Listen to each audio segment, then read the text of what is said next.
భయ్యా ఏం భయ్యా సినిమా అయితే మాత్రం మామూలు లేదు, బ్లాక్ బస్టర్ హిట్ కొట్టారు. సిద్ధు జొన్నలగడ్డ అంటేనే ఒక రేంజ్, అది ఈ సినిమాలో నెక్స్ట్ రేంజ్ కి వెళ్ళిపోయింది. ఒక రా ఏజెంట్ గా అసలు నిజంగా సిద్ధు జొన్నలగడ్డ దగ్గర నుంచి అంత లవ్ స్టోరీలు అన్ని ఈ సినిమాలో ఎక్స్పెక్ట్ చేసాం, కానీ దేశం కోసం ఇంత కష్టపడవచ్చు అన్న చెప్పే విధంగా సినిమా అయితే చాలా బాగుంది. యాక్చువల్ గా ఏం లేదు, స్టోరీ అయితే చాలా నీట్ గా వెళ్ళిపోయింది. మన సిద్ధు జొన్నలగడ్డ భారతదేశం కోసం ఏదైనా చెయ్యాలి, సో నేను రా ఏజెంట్ అవ్వాలని చెప్పి ఇంటర్వ్యూలు అటెండ్ అవుతాడు.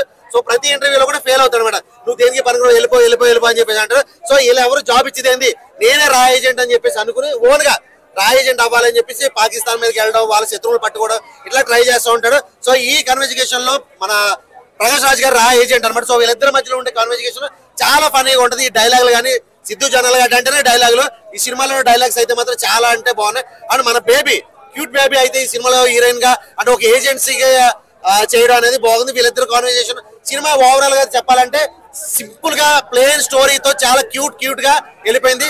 లాస్ట్ అసలు క్లైమాక్స్ అయితే మాత్రం ప్రకాష్ రాజ్ గారు ప్రాణాల్లో ఈయన కాపాడి జాబ్ కొడతాడు, అది హైలైట్. సినిమా ప్రతి ఒక్కరు కూడా ఖచ్చితంగా చూడండి.